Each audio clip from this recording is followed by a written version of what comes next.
चलिए, कल की क्लास में हमने देखा कि मेरे पास अगर n ऑब्जेक्ट्स है उसमें से मैं r एट ए टाइम लेता हूँ तो उनके कितने डिफरेंट अरेंजमेंट बन सकते हैं। तो इसको हमने डिनोट किया था बेटा NPR से। तो NPR क्या बताता है? Arrangement of n objects taken are at a time. इसका मतलब क्या होता है कि n ऑब्जेक्ट्स आपके पास है लेकिन उसमें से आप r ऑब्जेक्ट ले रहे हो और आप उन r ऑब्जेक्ट को कितने अलग अलग तरीके से अरेंज कर सकते हो। ठीक है, तो देखिए मैंने इसको समझाने के लिए एग्जांपल लिया था कि क्लास में जो बच्चे हैं उनकी फोटोग्राफ हमें लेनी है तो उनको एक बेंच पे बिठाना था, है ना, और उस हिसाब से फिर हमने देखा था। तो जैसे हमने इसको जनरलाइज किया था, आर हमारे पास स्पेसेस है, ब्लैंक स्पेसेस, खुली जगह है आर, ठीक है, जैसे first second third fourth fifth ऐसा करते करते ये आर ब्लैंक स्पेस है। ठीक है, तो अब आपको सेलेक्ट तो आर ही करने हैं और उन आर का डिफरेंट अरेंजमेंट करना है, लेकिन जो आर का सिलेक्शन है वो तो एन में से हो रहा है ना। इस बात को समझिए, जो आप आर लोग सेलेक्ट कर रहे हो वो एन में से कर रहे हो। जैसे मैंने कहा था कि जैसे आप 10 लोग हैं, हम लोग बैठे हुए हैं और 10 में से हम लोग 5 ही लोग ले सकते हैं फोटो लेने के लिए, लेकिन हमारे पास 5 जगह है 5 लोग बिठाने के लिए, लेकिन हम 10 में से ले रहे हैं। तो 10 में से कौन से 5 लेते हो और फिर उन 5 की अलग अलग अरेंजमेंट, फिर और दूसरे 5, फिर उन 5 की अलग अलग अरेंजमेंट, है ना। तो अगर मुझे पहला स्पेस फिल करना है, यहाँ पर किसी बच्चे को बिठाना है, फोटोग्राफ ले रहा हूँ R बच्चों का, N बच्चों में से लेना है, तो पहली जगह पे मुझे N में से मैं कितने वेज से बिठा सकता हूँ? N वेज से बिठा सकता हूँ बच्चों को। N बच्चे हैं मेरे पास अलग अलग बिठाने के लिए, तो there are N ways to fill this space. फिर एक बच्चा N बच्चों में से यहाँ पे रख दिया, फिर दूसरी जगह पे रखना है मुझे, तो there are N-1 veg, N-1 veg है। फिर तीसरी जगह के लिए N-2 वेज, फिर चौथी जगह के लिए N-3, फिर पांचवी जगह के लिए N-4। तो यहाँ 5 है तो यहाँ 4 है, यहाँ 4 है तो 3 है, 3 है तो 2 है, 2 है तो 1 है। तो इसलिए हमने क्या कहा कि भैया R place will be filled by N- इसमें से एक को हटा दो R-1, that is nothing but N-R+1। तो इन सब का मल्टीप्लिकेशन हो गया आपके NPR का value, n into n-1 into n-2 n-R+1। ये क्या हो गया हमारे NPR का वैल्यू। मतलब arrangement of n numbers taken R at a time.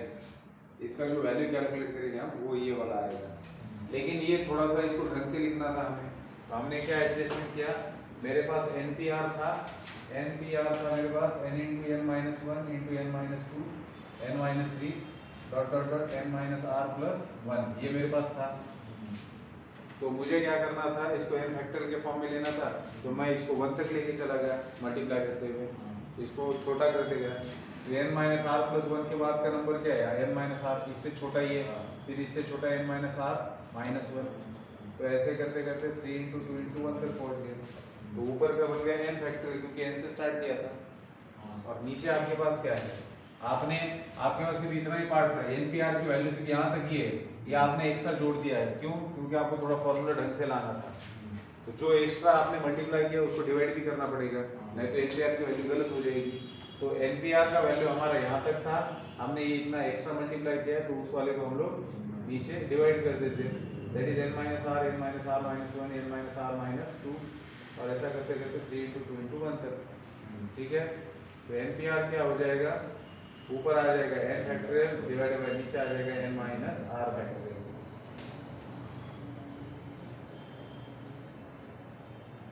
तो NPR के लिए मेरे पास फॉर्मूला आ गया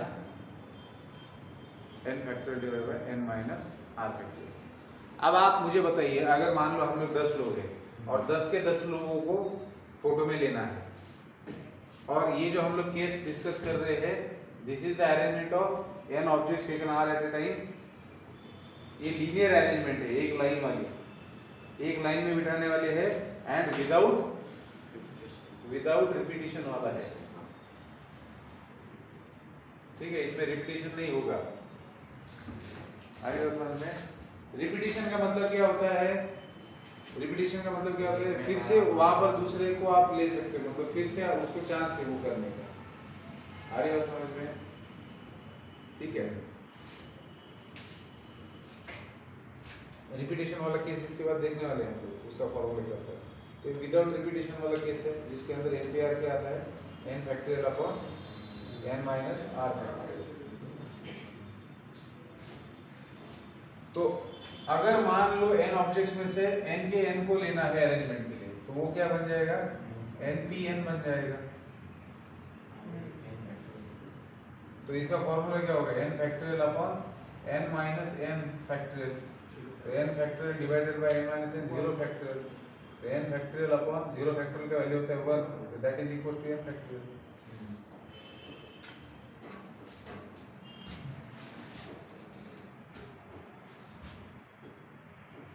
तो ये याद रखना कि जब जितने ऑब्जेक्ट दिए हैं उन सभी ऑब्जेक्ट्स को taken all at a time अगर आता है, उन सभी का अरेंजमेंट आपको देखना है। जैसे यहाँ पर आप लोग 6 लोग हो, 6 के 6 लोगों का अगर मुझे फोटोग्राफ खींचना है तो 6 में से मैं 4 2 3 नहीं ले रहा हूँ, 6 के 6 लोगों को ले रहा हूँ। और मुझे फोटोग्राफ अगर खींचनी है तो आप लोग कितने अलग अलग तरीके से बैठ सकते हो। तो क्या होगा उसका, उसके लिए अरेंजमेंट 6 होगा। तो इसका मतलब ये हो जाएगा 6 फैक्टोरियल। तो ये एक चीज याद रखना। अब आपके पास n लोग हैं लेकिन आप एक को भी नहीं ले रहे हो, तो क्या हो जाएगा? NPR क्या होता है? n factorial upon n minus 0 factorial. मतलब ये क्या हो गया? n factorial upon n factorial, that is 1। अब याद रखना हम लोग एक को भी नहीं ले रहे फिर भी एक अरेंजमेंट आ रहा है, इसका मतलब यही हुआ ना। बात समझ में आ रही है? हम 6 लोग हैं लेकिन हम एक को भी फोटोग्राफ के लिए नहीं ले रहे, तो कितने अरेंजमेंट्स बनेंगे? तो आंसर आ रहा है 1 अरेंजमेंट। तो कौन सा अरेंजमेंट? न लेने वाला अरेंजमेंट। फोटो ही नहीं निकाल रहे, बस यही एक अरेंजमेंट आ रहा है कि उस फोटो में कोई भी नहीं है, ये अरेंजमेंट है। सर मग ते जेव्हा आपण n फॅक्टोरियल घेतो तिथं हा वाला केस इन्क्लूड होतो का नाही? हा वाला? हाँ, ये वाला क्यों होगा? n फैक्टोरियल तो सारे ले रहे हैं ना हम लोग, इसमें कोई भी नहीं है, उसमें सब है, सब है और सबका अलग अलग है। उसमें भी तो लगता है कि उसमें लगेगा। इसमें वो n फैक्टोरियल के अंदर ही आएगा ना। ये क्यों आएगा उसके अंदर? वन येतं ना, हाँ। लास्टला वन येत का? मग हाँ। NP 0 असतं झालं। मतलब n फॅक्टोरियल शेवटी कुठेपर्यंत जाईल? 3 to 1 बराबर। आता 1 ये वन वो वन नहीं है ना। अच्छा, ये जो अरेंजमेंट है ये कोई ना होने वाला एक पॉसिबिलिटी है, तो 1 और वो वन जो है वो वन है, एक ही को लेना है आपको। मतलब जो इसके बाद वाला अगला वाला रहेगा वो, मतलब इसके- एक मरेंगे, मतलब एक में एक का वन कब आ सकता है? वन आपका आ सकता है एक ही बच्चा है बस तभी आ सकता है। इसमें वन क्यों आएगा? अगर आपके 6 बच्चे हैं और 6 भी वन लेते हो तो भी 6 डिफरेंट अरेंजमेंट बनेगा ना, क्योंकि आप 6 में से एक सेलेक्ट कर रहे हो। जब एक में से एक सेलेक्ट करोगे तो एक ही अरेंजमेंट आएगा। अगर 2 भी बच्चे हैं और उसमें से एक लेना है तो भी 2 अरेंजमेंट आएंगे, क्योंकि दोनों की सिंगल सिंगल फोटो लेंगे हम लोग। बात समझ में आ रही है आपको? ये जो 6p NP0 वाला केस है, NP0 वाले केस में जो 1 आ रहा है आपका अरेंजमेंट, वो फोटो ना निकालने की एक पॉसिबिलिटी है, या फिर आप फोटो निकाल रहे हो लेकिन उसमें कोई नहीं है, वो एक अरेंजमेंट है। ब्लैंक फोटो वाला अरेंजमेंट है वो, मतलब उसको भी उन्होंने एक अरेंजमेंट माना है कि कोई ना होना भी एक अरेंजमेंट है। आगे बात समझिए। सर मग आता हर क्वेश्चन मध्ये ती एक पॉसिबिलिटी हर वेळेस ऍड होत नाही, क्यों होगी वो? कारण की आपण काहीच नाही करत आहे। अपन कर रहे हैं ना। बॉल उचलून लागलो होतं त्याच्यात एक अरेंजमेंट आली, तुम्ही बॉलच नाही उचलत। तसं कुठं म्हणता येते? वही हमें दिया हुआ रहता है ना। हमें अगर बोला है जैसे आप 6 लोग हो और मैं बोल रहा हूँ कि we have to take any 2 of them and we have to arrange them, या फिर 3 लोगों को लेना है। अब आप इसमें ऐसा कैसे बोल सकते हो कि मैं किसी को भी नहीं ले रहा हूँ? आपको 3 को लेना कंपलसरी है ना। तो ये वाला क्यों आएगा उसके अंदर? वो तो बोल रहे हैं ना सामने से आपको कि 6p3 करना है, तो 3 जगह है, तो 6 में से कोई भी 3 बिठाना है उसके अंदर, तो अरेंजमेंट देखना है उसका। आई बात समझ में? ठीक है, तो ये बस याद रखने के लिए है कि NP0 का वैल्यू 1 आता है। कई बार बच्चों को लग सकता है कि कोई भी नहीं आ रहा है तो 0 अरेंजमेंट होगा, एक्चुअली वो कुछ ना होने का एक अरेंजमेंट है। हाँ, और NPN क्या होता है, जितने दिए उन सबको ले रहे हैं तो n फैक्टोरियल होगा। फिर NP1 क्या होगा, NPN क्या होगा, n होगा। हाँ, मतलब मैं ये इसलिए लिख के दे रहा हूँ कि बहुत बार कंफ्यूजन होता है। NP1 को आप 1 भी लिख सकते हो, कुछ भी लिख सकते हो। तो एक आज सबसे मेन चीज जो मैंने कल बताई आपको, कैलकुलेशन वाली, ये तो फॉर्मूला हमने लिख दिया एम्पियर के लिए, लेकिन कैलकुलेशन कैसे करना है। अगर मुझे 6p2 निकालना है तो मैं कैलकुलेशन क्या करूंगा, 6p2 के लिए मैं लिखूंगा 6 × 5, इसको 2 बार पीछे लेके जाऊंगा। क्या बोल रहे रे? हाँ, लोग को लिखते नहीं का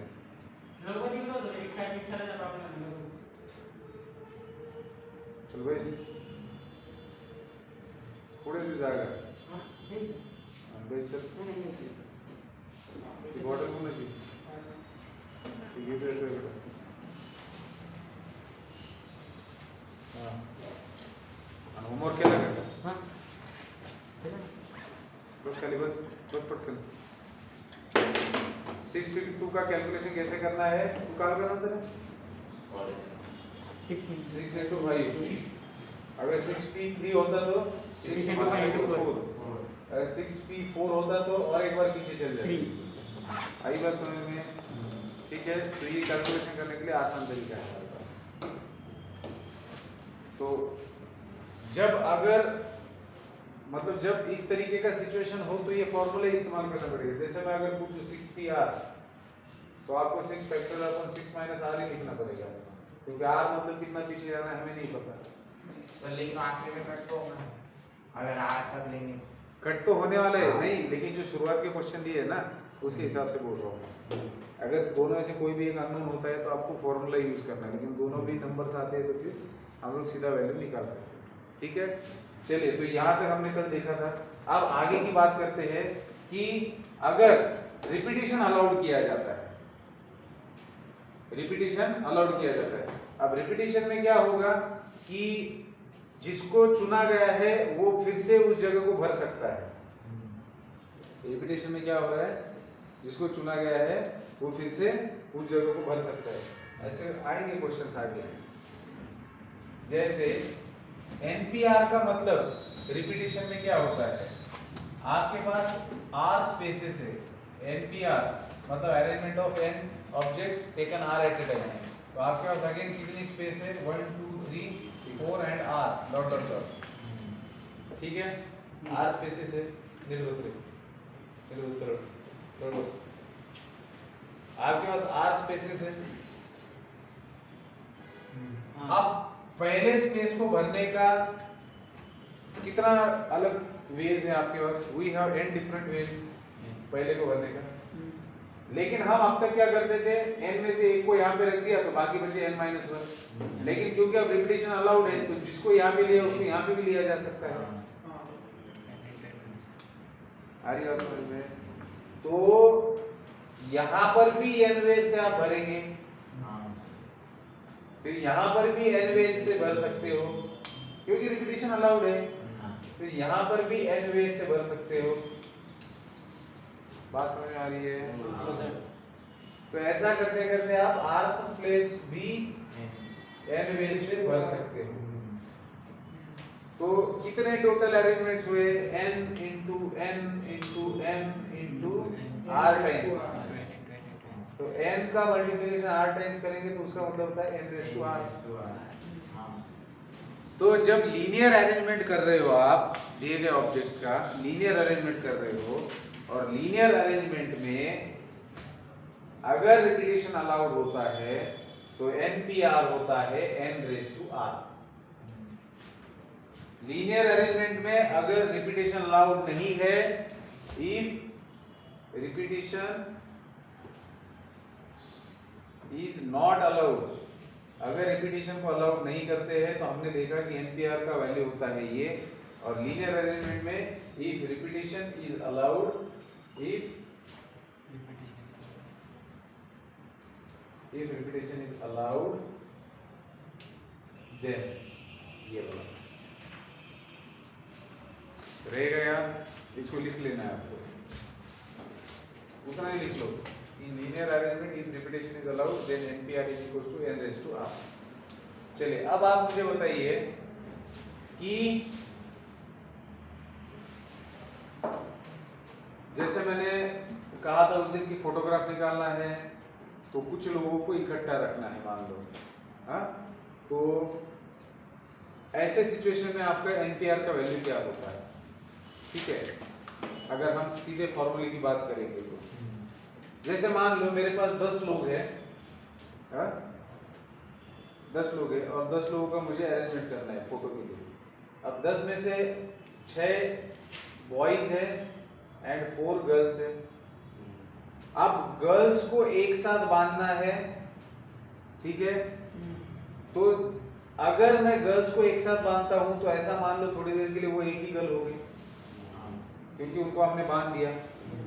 अब वो एक गर्ल हो गई और 6 बॉयज हैं, तो टोटल हमारे पास 10 लोग थे ऑलरेडी, लेकिन वो असल में कितने हो गए हमारे लिए? 7 हो गए, क्योंकि 4 लड़कियों को हम एक ही लड़की मान रहे हैं। उनका अगर अरेंजमेंट होगा तो चारों को एक साथ उठा के दूसरी जगह पे बिठाया जाएगा। आ रही बात समझ में? तो इस तरीके का अगर सीन तैयार होता है कि जिसके अंदर it is compulsory that 4 girls sit together, ये अगर कंडीशन आती है तो ऐसे सिचुएशन में क्या होगा? आपके पास आपको क्या करना था, और ये जो मैं बता रहा हूँ इसमें से आप 10 में से 10 जगह, मतलब 10 के 10 जितने दिए हैं उन सबका अरेंजमेंट करना होता है, ठीक है। When all taken at a time, n objects are given and all taken at a time, तो 10 की 10 जगह है, तो 10 जगह में से क्या हो रहा है? सिर्फ 7 ही जगह भरनी है आपको। समझ आ रही बात? हाँ सर। मतलब आपको 10 के 10 को अरेंज करना था, लेकिन 10 कितने में कन्वर्ट हो गए? 7 में कन्वर्ट हो गए।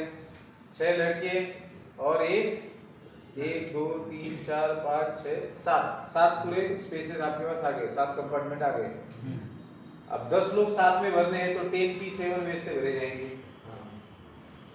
आ रही बात समझ में? पहले अगर मान लो ऐसा कोई कंडीशन नहीं होता कि गर्ल्स को साथ में रखना है, सिर्फ ऐसा बोला गया है कि 10 स्टूडेंट्स है, 10 का फोटोग्राफ निकालना है, जैसे मर्जी अरेंजमेंट करो, तो 10p10 होता, और taken all at a time, 10 के 10 लेने हैं तो 10p10 हो जाता, दैट इज 10 फैक्टोरियल होता। लेकिन उन्होंने कंडीशन डाल दिया कि 10 के 10 लेने हैं, लेकिन लड़कियां जो है वो साथ में बैठेगी, दे विल सिट टुगेदर। तो ऐसे सिचुएशन में 4 लड़कियों का एक आपने बंच बना दिया, एक ही लड़की बना दी, तो जैसे मूवमेंट होगा तो वो चारों के चारों का एक साथ मूवमेंट होगा। तो मतलब वो 4 जो अलग अलग स्पेसेस थे पहले, वो कन्वर्ट हो गए एक स्पेस में, और जो बाकी बचे 6 स्पेसेस है वो तो रहेंगे। तो 10 लोगों का अरेंजमेंट होगा 7 इसमें, तो 10p7 में से। लेकिन वो जो 4 लड़कियां हैं वो आपस में अरेंज हो सकती है ना? हाँ। तो वो किस तरीके से होगी? 4p4 से, दैट इज 4 फैक्टोरियल से।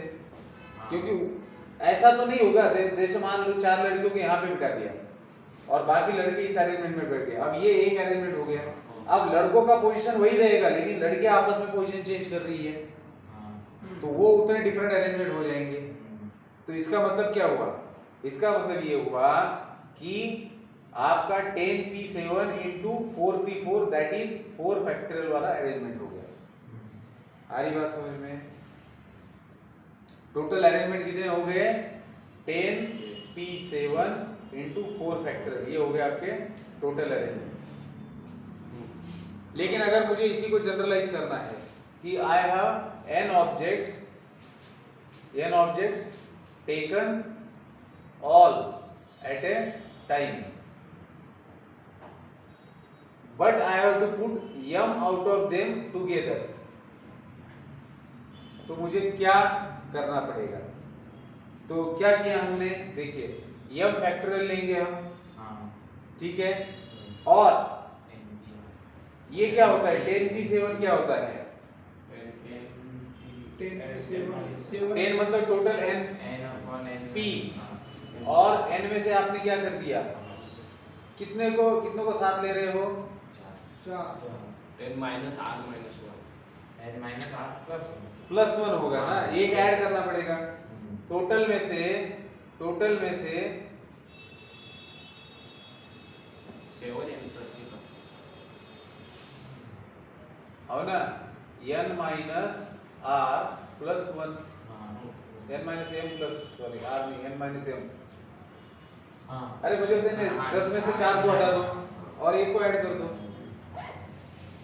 आ रही बात समझ में, तो ये हो गया आपका, ठीक है। हाँ। लेकिन क्वेश्चन सॉल्व करते समय ये याद नहीं भी रखा तो भी आप डायरेक्टली कर सकते हो मेथड से, ठीक है। चलिए क्वेश्चन सॉल्व करते हो। सर आपण तिथं जेव्हा आपल्याला 4 मूल्य जर घ्यायचे आहे तर आपण डायरेक्ट 10p4 का नाही लिहित, 10 मधून 4 घ्यायचे आहे, 4 कुठे घ्यायचे आपल्याला, सगळ्यांनाच अरेंज करायचं ना, म्हणजे आपण 4 मुलींना एक स्पेस घेतलं तर ऍक्च्युली होते 10, आता स्पेस झाली 4, मग डिफरन्स आला ना टोटल n मध्ये. नहीं तू क्वेश्चन नहीं समझ, we have 10 students and we have to arrange all of them, लेकिन 10 को अरेंज करते हुए ये बात ध्यान में रखनी है कि सगळ्या मुली सोबत असल्या गर्ल्स सिट टुगेदर, अब गर्ल्स सिट टुगेदर मतलब 4 का कोई मतलब ही नहीं हुआ, उसको हम एक ही समझेंगे थोड़ी देर के लिए, तो बाकी बचे कितने, 6 जगह बची गई ना बाकी, तो टोटल जो पहले 10 जगह थी वो कन्वर्ट होगी 7 में, 6 लड़कों की 6 जगह और 4 लड़कियों के लिए एक ही जगह कंसीडर कर लिया, तो आपको निकालना था 10p10, मतलब आपको 10 को ही अरेंज करना था, लेकिन वो आ चुका है 10p7 पे, लेकिन वो जो 4 लड़कियां बैठी है वो आपस में इंटरचेंज होगी तो वो 4 फैक्टोरियल से होगी, ते 4p4 वो 4p4 मतलब 4 फैक्टोरियल होगा, 10p4 का तो सवाल ही नहीं आता क्योंकि उन्होंने बोला ही नहीं कि 10 बच्चों में से 4 बच्चों को अरेंज कीजिए, उन्होंने तो 10 के 10 को बोला है, लेकिन कुछ कंडीशन डाली है और जिसके तहत हमें ऐसा सोचना पड़ रहा है, ठीक है। चलिए अब क्वेश्चंस करते हैं और इन सारी चीज़ों को अच्छे से, क्वेश्चन से अच्छे से समझ में आएगा और क्वेश्चन में दिमाग लगाना पड़ेगा, ठीक है।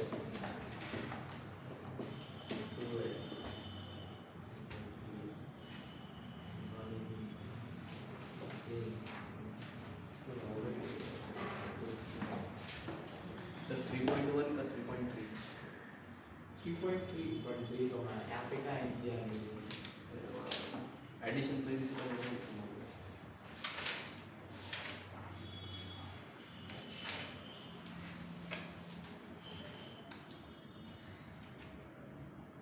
तो ओवर आहे का सर्वस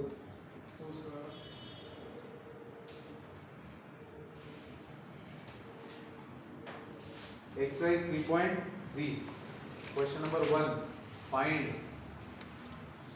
n np6 is to np3 is equal to 120 is to 1, क्या असे प्रश्न विचारू शकता का, हैं? क्या नहीं दिखता, अच्छा ठीक है। हमें क्या करना है, फाइंड करना है n, अगर हमें दिया है np6 is to np3 which is equals to 120 is to 1, ठीक है, तो ये क्या, ये रेशो है, तो np6 का मतलब क्या होता है, np6 divided by np3 which is equals to 120 by 1, अब np6 का मतलब क्या होता है, 6 बार पीछे जाना है आपको, 6 बार पीछे जाना है, तो कैसे जाएंगे पीछे, n into n minus 1 into n minus 2 into n minus 3 into n minus 4, कितना होगा, 1 2 3 4 5 और एक बार n माइनस 5, अगर समझ में, अगर आप फॉर्मूले का इस्तेमाल करते हो n फैक्टोरियल अपन n माइनस r फैक्टोरियल तो भी यही मिलेगा, लेकिन जरूरत है कि करने की नहीं, सीधा लिख सकते हैं, और नीचे क्या होगा, 3 बार पीछे जाना है, n n minus 1 n minus 2, वैसे भी समझ सकते हो, यहाँ जितना होगा उससे एक कम यहाँ आएगा तो बात खत्म हो गई। अब 120/1, तो इसमें बेटा n n कैंसिल हो गया, n -1 गया, n -2 गया, तो बचा क्या आपके पास n - 3 n - 4 n - 5 is equal to 120। तो ये बड़ा नंबर है, ये उससे छोटा है, ये उससे छोटा है, ऐसे तीन नंबर ढूंढिए जो कॉन्सेक्यूटिव है, कॉन्सेक्यूटिव नेचुरल नंबर जिनका मल्टीप्लिकेशन 120 आ रहा है 654। आप इसको फैक्टर्स बना के भी ढूंढ सकते हो, अगर सीधा नहीं समझ में आ रहा है। 120 के अगर फैक्टर्स बनाएंगे तो क्या मिलेगा आपको 2 6 2 3 2 15 3 5 and 5 1। तो तीन कॉन्सेक्यूटिव नंबर्स देखने हैं तो सीधा समझ में आता है कि 3 to the 6, ये 5 और 2 to the 4, तो 6 5 4, तो इसको लिखेंगे n - 3 into n - 4 into n - 5 which is equal to 6 into 5 into 4। तो दिस इंप्लाइज किसी एक को इक्वेट कर दो तो n का वैल्यू आ जाएगा, दैट इज इक्वल टू 9। तो अगर n इसके अंदर 9 रखते हो तो ही ये इक्वेशन वैलिड है। Question number 2,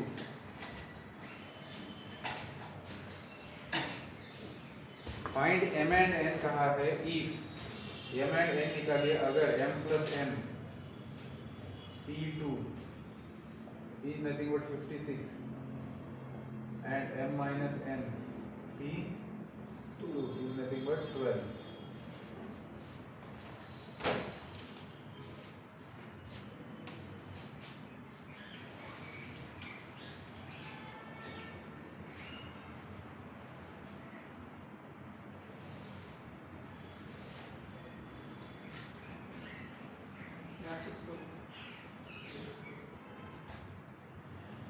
m plus n p2 दो बार पीछे जाना है तो m plus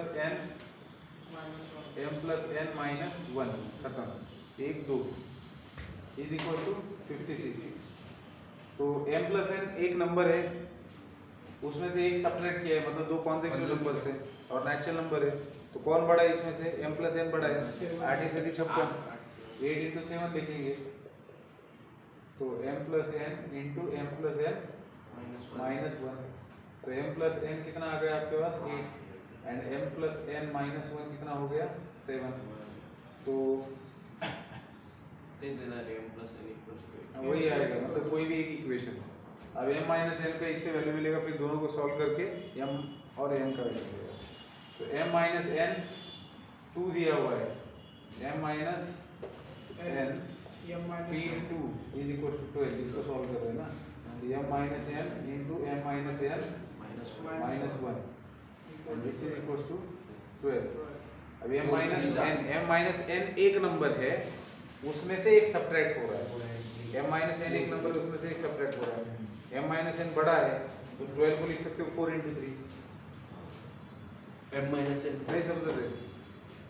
नहीं, ये पण नसेल कळलं, हे नाही कळलं।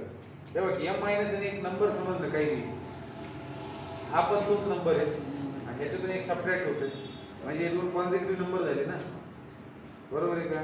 मग आता दोन कॉन्सेक्युटिव्ह नॅचरल नंबर आहे, एक मोठा आहे एक छोटा आहे, मग तू 12 ला असं स्प्लिट कर की दोन नंबर्स त्यातलं एक दोन्ही कॉन्सेक्युटिव्ह पाहिजे आणि एक मोठा एक छोटा असेल आपोआप, तर 12 ची एकच पॉसिबिलिटी बनते 4 into 3। दुसरी जी बी बनत ती कॉन्सेक्युटिव्ह राहील का? 6 into 2 येऊ शकते, पण ते कॉन्सेक्युटिव्ह नाही। मग तू याला काय केलं 4 into 3 लिहिलं, मग हे m minus n कोणाशी बराबरी करेल? हा मोठा आहे तर हा याच्याशी बराबरी करेल, हा छोट्याशी करेल। तो this implies m minus n ची व्हॅल्यू किती 4। आता हे equation m plus n is equal to 8 आणि m minus n is equal to 4 यांना सायमल्टेनियसली सॉल्व करणार आहोत। m plus n is equal to 8 आणि m minus n is equal to 4, तो n n cancel होणार, 2m is equal to 12, m ची value किती आलेली आहे 6। ठीक है,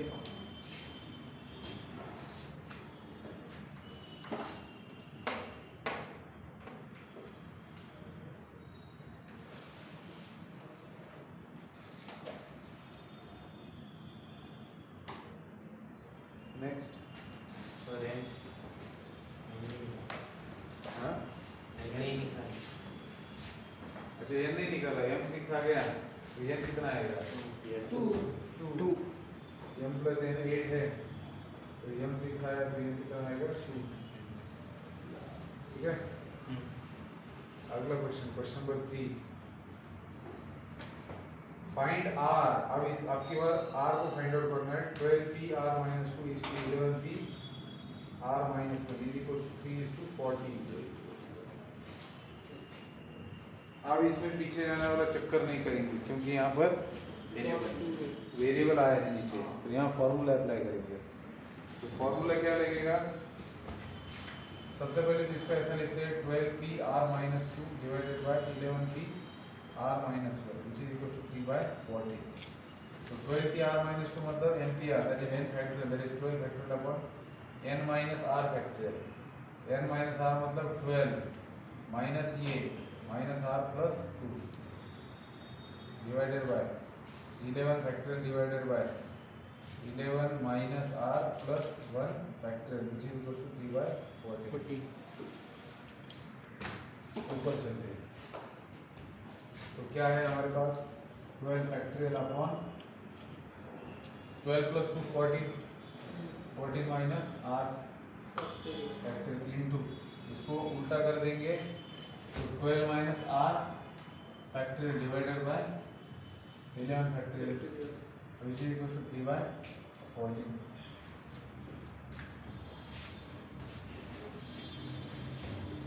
तो 12 फैक्टोरियल को आप लिख सकते हो 12 into 11 फैक्टोरियल। याद देखिए इनको क्या कौन कम होगा ये वाला कम होगा नीचे वाला क्योंकि 14 माइनस r 14 माइनस r 1 मतलब 13 माइनस r होगा तो इसको कम करेंगे तो ये 14 minus r into 13 minus r into 12 minus r factorial into 12 minus r factorial divided bye 11 factorial which is equal to 3/14। 11 factorial cancel तो काय उरलं 12 फैक्टोरियल माइनस r हे कॅन्सल होणार 312 हे 14 इकडून मल्टिप्लाय होणार 12 into 14 into 3 is equals to sir 3 ने divide ना 3 divide केलं ना हां 3 डिवाइड हाँ 3 डिवाइड होगा तो 4 ये इधर जाएगा और ये 12 में 4 को उठाना और ये 4 हो जाएगा तो 14 चौक 56 और ये 14 8 से भी 56 हो जाएगा तो ये 56 है आपके पास 56 को लिखेंगे आप लोग 8 into 7 तो 14 minus r into 13 minus r so this implies 14 minus r को इसके बराबर करेंगे तो दिस इज इक्वल टू 8 तो r का वैल्यू आएगा 6। ठीक है हां लिख लो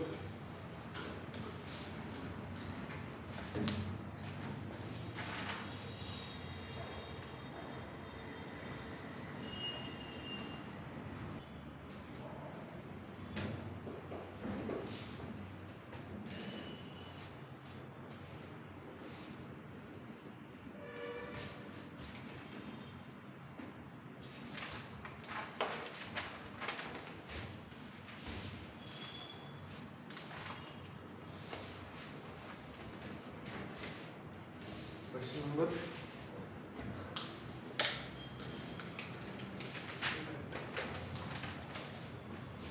show that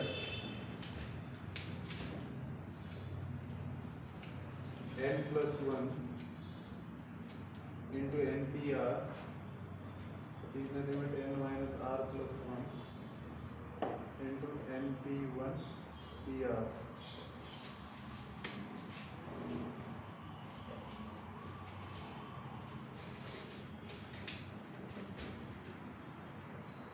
LHS आणि RHS वेगवेगळे घेऊन त्यांनी प्रूव्ह केलेले आहे ठीक आहे म्हणजे LHS कडून RHS आणता येत नसेल विचारायचं LHS काय दिलेले आहे n plus 1 n factorial upon n minus r factorial n plus 1 into n फॅक्टोरियलला तुम्ही लिहू शकता n plus 1 factorial upon n minus r बरोबर याला काय करता येईल पुढं काय नाही करू शकत खाली n मायनस r वरती काही कॅन्सलेशनचा चान्स नाही काय याला असं दाखवता येते की हा प्रयत्न करू RHS काय आहे RHS काय आहे n minus r n minus r plus 1 into n plus one P R म्हणजे n minus R plus one into n plus one P आरला काय घेणार n plus one factorial upon n plus one minus R factorial हे n plus one minus R आहे हे पण n plus one minus R आहे याला पाठीमागे घेऊन जाते म्हणजेच n plus one minus R into n plus one factorial upon n plus one minus R into n plus one minus R minus one factorial minus R तर हे cancel झालं यात वन वन कॅन्सल झालं म्हणजे काय झालं n plus one factorial upon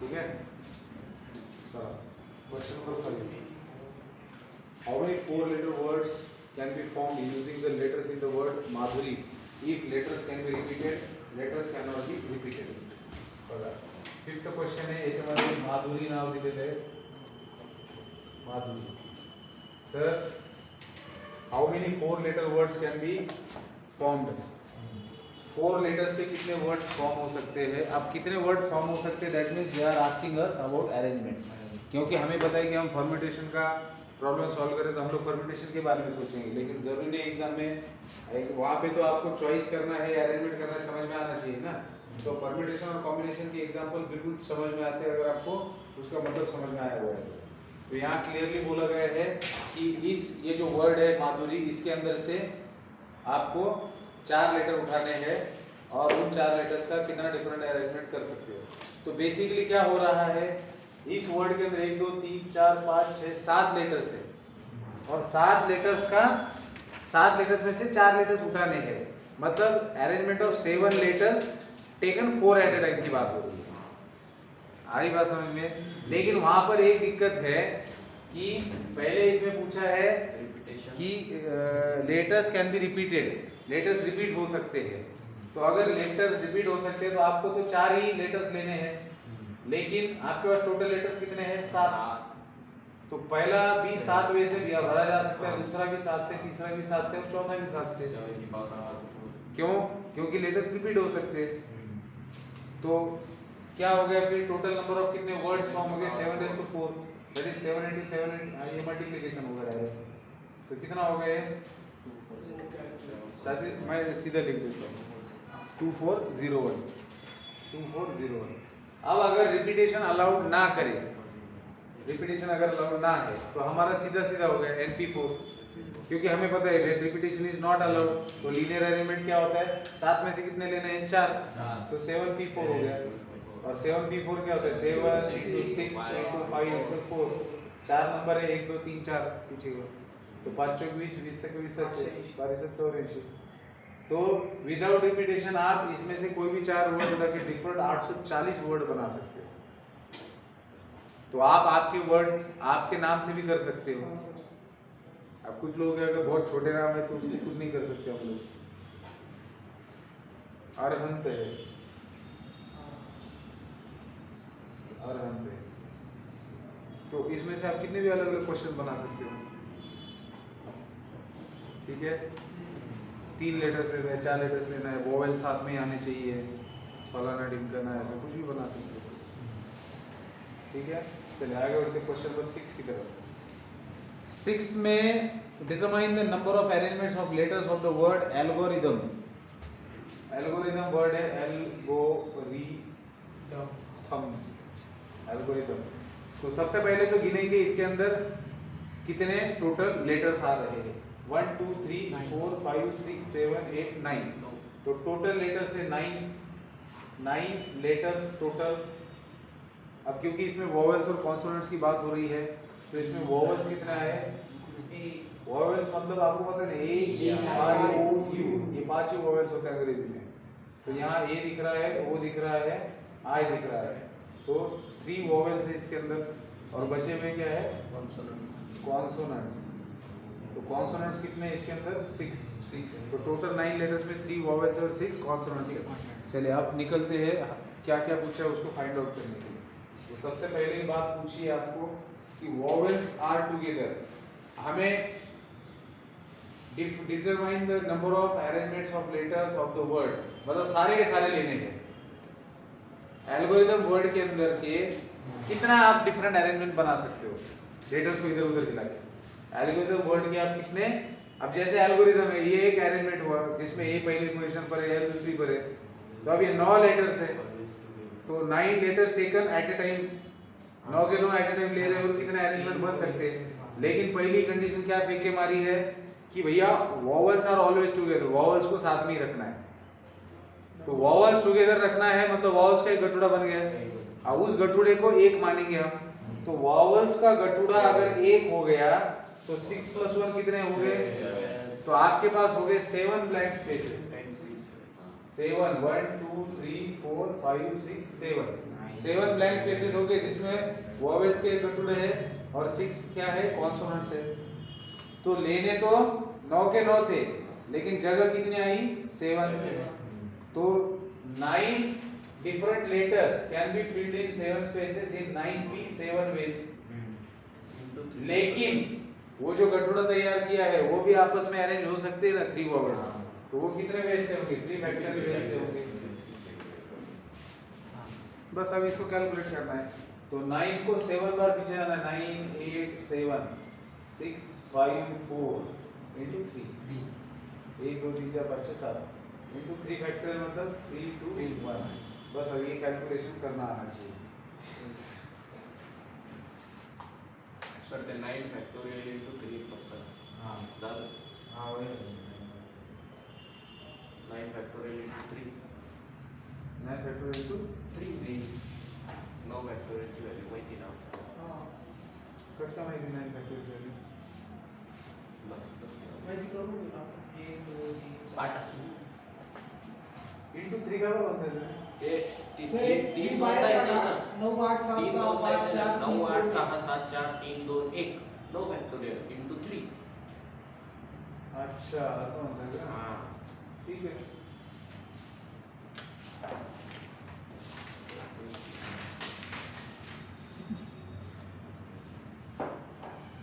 multiplication करण्याचे sir. Sir 36 28 80 into 3 9 factorial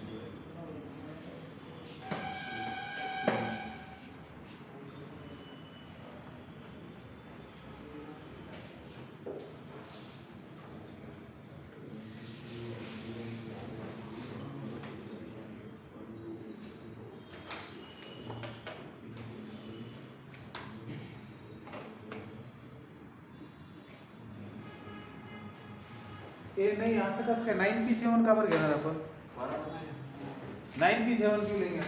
मी तेच विचार करतोय. नाही, नाही, नाही, त्यांनी नाही. सर हे वाक्य सांगतात मला एकदा, NO म्हणजे नो धरायचं का नंबर धरायचं, नंबर इथं नंबर करायचे नंबर ये नो म्हणजे नो रे, नो No. टू म्हणजे दोन कोणते दोन व्हायचे। तेच केव्हा मी तेच ते नंबर- अरे अरे एक मिनिट लक्षात घ्या, मला एक सांगा, वो जो टुगेदर लाने वाली बात थी ना, जो हमने इन जनरल में देखी थी, क्या देखा था उसके अंदर हमने कि इनका साथ बांधना है। अरे नहीं, वो गलत बताया मैंने आपको, वो वैसा नहीं है। क्योंकि देखो हो क्या रहा है, इसको अच्छे से समझते हैं। क्या हो रहा है, हमारे पास यहाँ पर कितने लेटर्स है टोटल, 9 लेटर्स है, और 9 टेकन एट अ टाइम। अगर मुझे सिर्फ इतना पूछा जाता है कि ये जो एल्गोरिथम वर्ड है इसमें जितने भी लेटर्स है उनका टोटल कितना अरेंजमेंट किया जा सकता है, सबको लेना है, तो आप सीधा बोलेंगे 9 फैक्टोरियल 9p9। लेकिन अब उन्होंने ऐसा बोला है कि vowels must come together, vowels को साथ में लेना है। तो एक्चुअल में जो 3 वॉवेल्स थे वो एक ही लेटर बन गया ना हमारे लिए थोड़ी देर के लिए। अब वॉवेल कौन कौन है, ए ओ आई है, तो ए ओ आई ये एक ही लेटर बन गया मेरे लिए, और बचे अब कितने, L G R T H M, 1 2 3 4 5 6 7। तो ये मान लो एक अरेंजमेंट मैंने लिखा है जिसके अंदर वॉवेल साथ में है। तो टोटल जगह कितनी बची मेरे पास, 7 ही लेटर हुए ना मेरे पास, 7 ही जगह हुई। तो 7 letters can be arranged in 7p7 ways. मतलब 7 फैक्टोरियल आना चाहिए। मी तेव्हा तेच म्हणत होतो जागा 7 झाल्या ना ऍक्च्युली 10 वरून हा. 7 पी 4 जे पण असेल ते नाही तसं नव्हतं म्हणलं. तू काही म्हणलं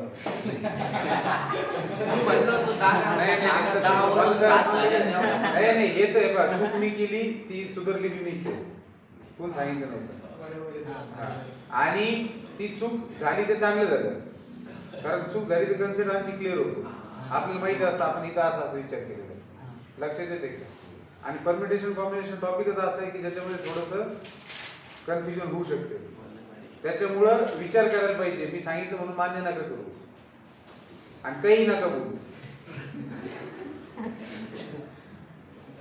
तर महत्वाचा मुद्दा काय आहे चला आता हे परत एकदा समजून घ्या कि एल्गोरिदम मेरे पास वर्ड है, सही है। अब इसमें हमें क्या करना है, इसमें थे हमारे पास टोटल 9 जगह 9 लेटर्स थे, लेकिन मुझे इसमें से क्या करना है 3 लेटर्स एक साथ लेने, 3 वोवेल्स मुझे एक साथ लेने। तो एक्चुअल में 9 की जगह कितना हो गई, मेरे पास पहले 9 खाली जगह थी, अब 3 एक ही जगह का काम करेगी और बचे 6, तो मेरे पास 1 2 3 4 5 6 7 टोटल 7 जगह मिलेगी। तो 7 जगह पर मैं इन 7 लोगों को 7 की 7 वे से अरेंज कर सकता हूँ। तो वो मैंने किया 7 की 7 मतलब 7 फैक्टोरियल से, और फिर इनटू वो जो 3 है ये 3 आपस में अपनी अपनी जगह चेंज करेंगे। 3 जगह है 3 लोग हैं, 3p3 वैसे मतलब 3 फैक्टोरियल से, तो इसको याद रखेंगे, ठीक है। हाँ तो ये हो गया 7 फैक्टोरियल इनटू 3 फैक्टोरियल, तो हो गया। फिर इसको कैलकुलेट करना है 7 into 6 into 5 into 4 into 3 into 2 into 1 into 3 into 2 into 1। तो इसको जितना सही तरीके से करो तो उतना करो 6 पंचे 30। नाही सर 6 फॅक्टोरियल 720 होता ना 720 अरे आपण नाही माहिती की तू शांत बस. अरे हे थोडं हाँ, 5 फॅक्टोरियल ये भी ठीक है कि आप नहीं, ये भी ठीक है कि आप 10 फैक्टोरियल तक याद ही कर लो तो और आसान है। खूप वापरावं लागतं। हाँ इसका यूज करना पड़ेगा, तो 10 फैक्टोरियल तक के आप कैलकुलेशन याद कर लो सर लिहून घ्या. माहिती. तो निकाल सकते हो आप। 1 फैक्टोरियल लिख लो, मेरे से 1 आता है, 2 फैक्टोरियल आता है 2, 3 फैक्टोरियल आता है 6, 4 फैक्टोरियल आता है 24, 5 फैक्टोरियल आता है 120। अब आधे मैंने लिख के आधे हाँ, नहीं समथिंग नहीं। हे असं आहे की आता 6 फॅक्टोरियल यायचं ना तर 6 इंटू 5 फॅक्टोरियल फक्त पुढचा नंबर मल्टिप्लाय करत जायचं। तो ये मैंने ही पढ़ा है ना कौन ते कॅल्क्युलेशन पर्पज 6 into 5 फैक्टोरियल है 120, 4 में बात कर 7 7 फैक्टोरियल तर विसरलो होता की भारी पण मी शिकवलं ना नाही का लक्ष 7 फिर 8 फैक्टोरियल मतलब 8 into 7 factorial that is 8 into 320 8 8 को बेसिस 2 9 3 8 तू म्हणजे कसं पाहून सांगतो मला एवढा का करणार 9 फॅक्टोरियल 9 into 8 फॅक्टोरियल तो 9 into 3 by 9 4 0 0 0 0 0 18 1 27 28 3 6 2 8 8 0 इंटू 10 into 10 आगे 0 आ जाएगा तो 10 फैक्टोरियल क्या बनेगा 3 6 2 8 8 0 0 8 0 0 0 टाइप पडल्यावर आहेच काय काही पण डॉक्टरांची 5 पर्यंत पाठ करायचं. हाँ मतलब 5 तक पार्ट याद रखो उसके पाठ करायची थोडी गरज आहे. हाँ 6 तक भी रख सकते हो 720 7 तक तो ठीक ही है 7 तक मामला कंट्रोल में है उसके बाद हाँ, तो 7 तक याद रखो 5040 7 फैक्टोरियल का 5040 6 फैक्टोरियल 720 तो 7 फैक्टोरियल 5040 आता है तो फिर उसी तरीके से करेंगे 5040 into 6 और फिर आएगा जो आंसर आएगा वो आएगा। ठीक है चलिए लिखो इसको, फिर आगे क्वेश्चन डिस्कस करेंगे। इधर कर लेंगे ऊपर। हा हे पुसून टाका सर घालून टाकलं. कौन हे सा? खालचं Factorial. फॅक्टोरियल लिहिलेलं आहे. हाँ ये हो गया। चलिए बी की बात करते हैं। तो ये बहुत ही मेजर मिस्टेक की थी लेकिन ठीक है।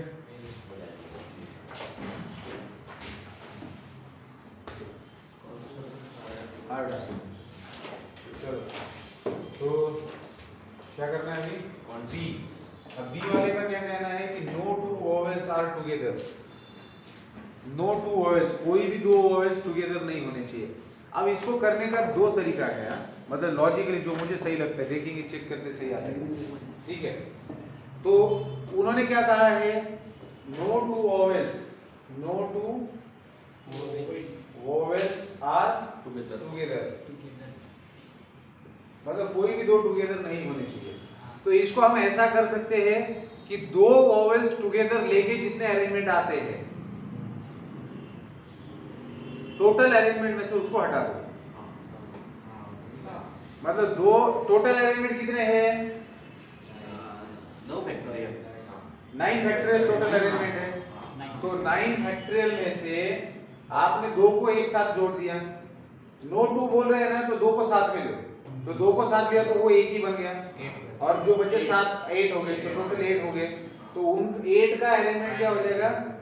आपस में 8 फैक्टोरियल हो जाएगा, ठीक है।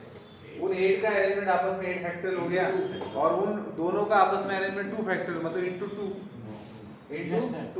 तो ये जो अरेंजमेंट्स है, these are the total arrangements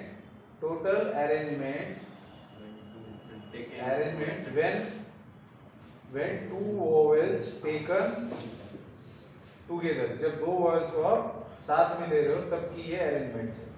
बताइए समझ में आ रही बात? हाँ?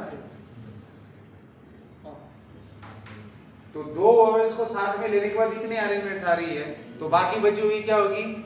जब दो वोवेल्स साथ में नहीं होगी तब की होगी। तो टोटल अरेंजमेंट कितनी मेरे पास? 9 फैक्टोरियल, उसमें से मैंने इसको हटा दिया। तो 9 फैक्टोरियल को आपने लिखा 9 into 8 factorial minus 8 factorial into 2। तो 8 फैक्टोरियल कॉमन आया तो बचा क्या? 9 minus 2, तो 8 फैक्टोरियल into 7। अब 7 फैक्टोरियल क्या था हमारे पास? 5040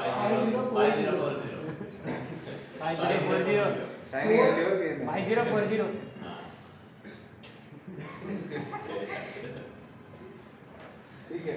तो ये है 5040, और ये दोनों का आप मल्टीप्लिकेशन कर लो आपस में, ठीक है। तो ये आंसर आता है।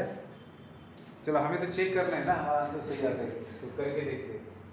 7 0 0 7 4 5 4 8 4 7 2 35 into 8 ना, 8 0 0 8 1 4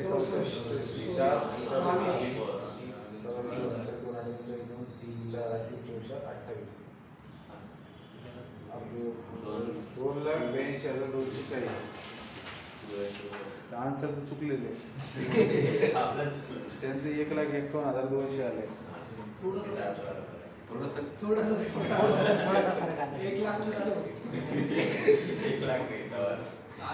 ए थांबा ना, आपण काय काहीतरी चुकले का बघूया। त्यांनी काय म्हटले? No two vowels are together.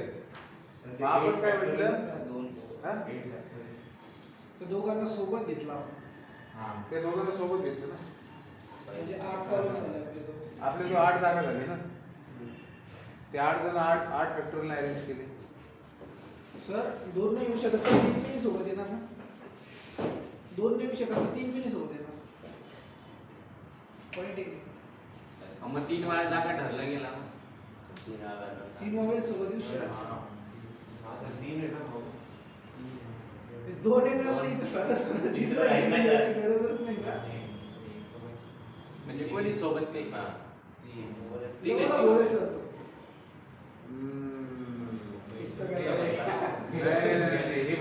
नाही काय होईल माहिती का, आपण नो टू वॉवेल्स टुगेदर काढले खरं, बरोबर आहे. 3 वॉयल्स आर टुगेदर याचे तर केसेस आले त्याच्यात, याच्यामध्ये 3 वॉवेल्स टुगेदरचे केसेस आले कसं? कारण की 2 नाहीये. तर समजून घ्या, असं करा ना, नो टू वॉवेल्स टुगेदर म्हटलेले आपण म्हटले तर बरोबर आहे. आपण 2च वॉवेलचं गटोडं बांधलं, त्याच्या बाजूला 3रं वॉवेल येऊन बसलं तर गेम सर ते 3 वॉवेल्स त्याच्यातून ते मायनस करा, 7 फॅक्टोरियल 3 फॅक्टोरियल मग बराबर येईल. एक काम करते हैं, ये वाला मेथड नहीं करते क्योंकि इसमें ये बात तो समझ में आएगी कि इसमें काफी सारी संभावनाओं को देखना पड़ेगा। तो सीधी बात है, दो वॉवेल्स को साथ में नहीं चाहिए, दो वॉवेल्स साथ में नहीं चाहिए, तो इसका मतलब दो वॉवेल्स के बीच में एक कॉन्सोनेंट आना चाहिए। टोटल कितने कॉन्सोनेंट्स हैं आपके पास? 6 कॉन्सोनेंट्स हैं। कौन कौन है वो? कोई का कोई भी रहे, नहीं उससे कोई मतलब नहीं। 6 कॉन्सोनेंट्स है, मतलब सी सी सी सी सी सी 1 2 3 4 5 6 तो नहीं सी हमारे पास 6 कॉन्सोनेंट्स है। अब 6 कॉन्सोनेंट्स है, लेकिन हमें हर एक कॉन्सोनेंट चाहिए दो वॉवेल्स के बीच में। तो जो दो हमारे पास जो टोटल 3 वॉवेल्स है, उनको अब बहुत सी जगह नसीब होगी। कैसे? एक वॉवेल यहाँ लिया जा सकता है, यहाँ उन तीनों को ऐसे बिठा दिया, उन तीनों को इन जगह पे बिठा दिया, बाकी साथ में हमें उससे मतलब नहीं है। आ रही बात समझ में? फिर यहाँ पे भी रख सकते हो, यहाँ रख सकते हो, यहाँ रख सकते हो, यहाँ रख सकते हो। मतलब वॉवेल्स 3 ही अरेंज करने हैं, लेकिन कितनी जगह मिल गई उसको? 7। तो 7p3 वे से उसको आप लोग अरेंज कर सकते हो वॉवेल्स को। आ रही बात समझ में? और कॉन्सोनेंट्स तो 6 ही है और 6 ही जगह है, तो into 6 फैक्टोरियल बेस से होगा। नहीं ये तो क्लियर कट, इसमें तो कोई दिमाग लगाने की बात ही नहीं है ना, ये तो बहुत क्लियर है हमेशा। बट सिर्फ याद रखना, जिसको साथ में नहीं लेना है, जिसको साथ में नहीं लेना है उसको बाद में अरेंज करना है। पहले जो है बाकी सब लोग जो बीच में आने वाले उनको लिखना है। कितने में होने दो, उससे क्या फर्क पड़ता है? नहीं VC CB वो 13 हो गए, लेकिन आप 3 ही वॉवेल लिखेंगे ना। जैसे मान लो आपने ये 3 वॉवेल का ये स्पेस फिक्स कर दिया, अब इसके बाद में CV क्यों आएगा? इसके बाद में C आएगा। 1 2 3 4 5 हो गए।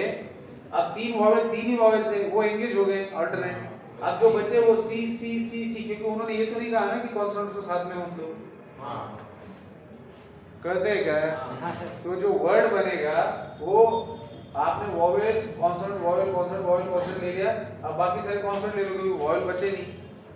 आपको चाहिए कि आप यहाँ पर वॉवेल लें, तो आप लिख सकते हो कॉन्सोनेंट वॉवेल और बचे 2 कॉन्सोनेंट्स, 3 कॉन्सोनेंट्स। जैसे अल्टरनेटिव्ह मध्ये येऊ शकतात ना बाकी लोक कॉन्सोनेंट।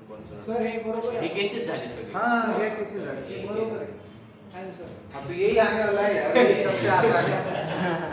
नाही तर मल्टिप्लिकेशन करून बघितलं। हाँ वही तो बोल रहा हूँ ना। 6 फैक्टोरियल हमें पता है कितना आता है? 720 720 और 7 into 7 into 6 into 5 210 6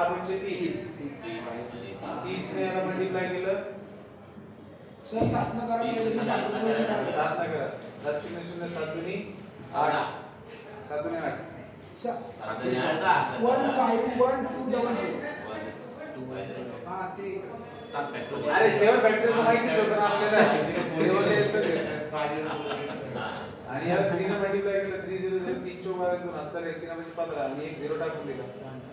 बरोबर आहे हे बरोबर आहे।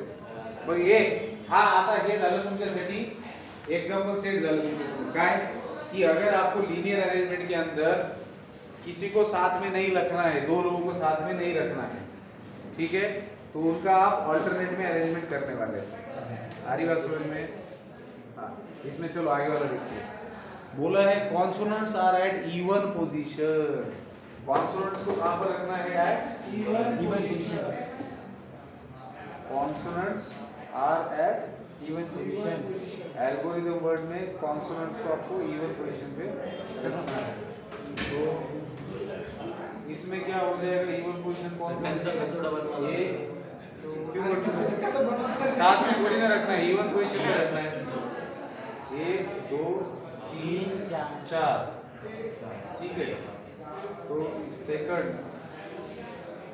मतलब देखो टोटल कॉन्सोनेंट्स कितने हैं? सर ते असून फायदा नाही, आपले वॉवेल्स किती ते महत्त्वाचं आहे ना। तुम्ही जर 4 झाले आपल्या तो आपण किती जागेवर कसं ठेवणार त्याच्यावर डिपेंड करतं वॉवेल्स, तर आपल्या जो जागा कमी होते। सर तुम्ही नंबर्स ले 1 पासून 8 पर्यंत बघू आपण कसं। टोटल नंबर्स 9 है ना? हां 9 वर्ड ही सामने है ना हमारे। 9 आणि आपल्या जो किती हिस्सा आहे ते याचा फायदा नाही। 1 मिनट, उन्होंने पूछा क्या है consonants determine the number of arrangement of the word if consonants are at even positions. तो मुझे ऐसा लगता है कि कॉन्सोनेंट इवन पोजीशन पर कंपल्सरीली कॉन्सोनेंट्स होने चाहिए, बाकी कुछ भी हो जाए। सर आपल्याजवळ सहा नहीं पहले आता है, सुनो मेरी बात, उन्होंने क्लियरली कहा है कि आपका जो एल्गोरिथम वर्ड है, ठीक है, इस वर्ड का आप अरेंजमेंट कर रहे हो ना, तो इसमें ये सेकंड, फोर्थ, 6 एंड 8 पोजीशन, ये 4 इवन पोजीशंस है। इसके ऊपर आपको कॉन्सोनेंट्स ही लेने हैं, तो बाकी जगह पर आप क्या कर सकते हो, वॉवेल्स कुछ भी आएंगे ना, कुछ भी ले सकते हो। यहाँ पर कंपल्सरीली आपको कॉन्सोनेंट्स को चूज करना पड़ेगा। तो ये जो 4 जगह है, कौन कौन सी, 2, 4, 6 और 8, ये जो 4 जगह है, ये किस में से भरी जाएगी, कॉन्सोनेंट से भरी जाएगी, जो कितने हैं, 6 है। तो 6p4 वेज से वो ये 4 प्लेसेस भरे जाएंगे। अब बचे कितने प्लेसेस, 1 2 3 4 5 प्लेसेस बचे हैं और रिपीटिशन अलाउड नहीं है। तो आपने यहाँ पर 4 डाले 6 में से, 2 यहाँ बचे और 3 वोवेल्स है आपके पास, तो बचे हुए 5 प्लेसेस 5 फैक्टोरियल से भरे जाएंगे। तो 6p4 into 5 फैक्टोरियल। सर आपण 2 कुठे काढले सर ते 5 फॅक्टोरियल तीनच वॉवेल्स ना आपल्याजवळ, आता क्वेश्चन तेवढा दिलेला आहे, नोट्स आहे दिलेले। नहीं तू समझलं नहीं, नहीं तुम नहीं समझे, हां तुम समझे नहीं। मग काहीच कळालं नाही, बरोबर तो तुम अभी ध्यान दो, एक बार टकले पे हाथ घुमाओ और ध्यान दो, ठीक है। करना क्या है, हमें इस वर्ड को समझिए कि एल्गोरिदम वर्ड में जो इवन पोजीशन पे लेटर्स आएंगे वो कॉन्सोनेंट्स होने चाहिए, लेकिन हमारे पास 6 कॉन्सोनेंट्स है, तो उसमें से कोई भी 4 आ सकते हैं। तो उन 4 जगह पर हमने 6p4 से अरेंजमेंट कर दिया। लेकिन आएंगे तो कोई, जब आप कोई एक अरेंजमेंट लिख रहे हो कि भैया इवन पोजीशन पर कॉन्सोनेंट्स आनी चाहिए, आपने एक अरेंजमेंट लिख दिया, अब उस एक अरेंजमेंट में आपने 4 कॉन्सोनेंट्स इवन पोजीशन पे रख दिए। अब आपके 2 कॉन्सोनेंट्स बचे हैं और 3 वॉवेल्स बचे हैं, जो बाकी बची हुई 5 जगह भर देंगे। तो वो 5 जगह कैसी भरी जाएगी, 5 फैक्टोरियल से।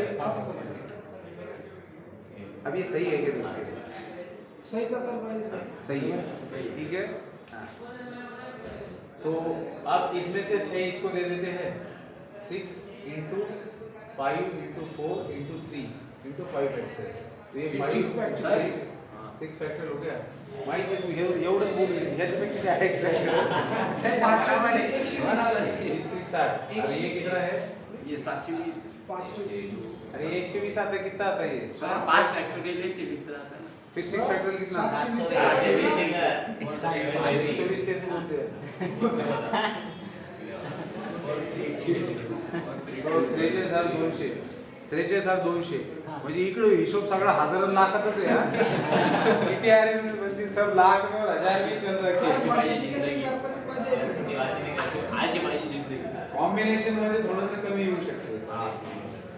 एक पार्ट बाकी, लास्ट, इस क्वेश्चन का लास्ट वाला, the first, O is the first and T is the last letter। चलो दो जगह पर फिक्स कर दिया। आपके पास टोटल कितनी जगह है, 9, उसमें से पहला और लास्ट फिक्स हो गया।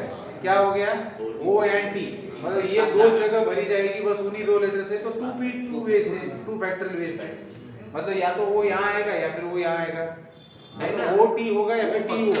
वो फक्त फर्स्ट वर, अच्छा ऐसे बोलेंगे, last were, O is the first and T is the last letter। 7p7। हाँ तो बस 7p7, O फिक्स हो गया, T फिक्स हो गया, बीच में बचे 7 और नंबर भी बचे 7, तो 7p7 से होगा 7 फैक्टोरियल से, है ना। हाँ तो ये बन जाएगा लास्ट वाला 5040। 7 फैक्टोरियल जो आएगा 5040, ठीक है। तो ये सी मध्ये होता ना, मटेरियल सी वाला किंवा फॉर्म्युला सी वर पोझिशन वर आहे, तर मग आपण रॉड पण घेऊ शकतो ना, म्हणजे वॉवेल्स मग रॉड वर नाही काय म्हणलं याच्यामध्ये तू, उसको भी नहीं समझा मेरे साथ। नाही तू त्यांचं काय म्हणणं आहे फक्त की बाबा इवन पोझिशन्स वरती तुमचे कॉन्सोनंट्स आले पाहिजे, आणि ऑर्डर ते यार चालतं। ऑड वरती काही येऊ द्या, कॉन्सोनंटला कॉन्सोनंट खेटून आला तरी चालते.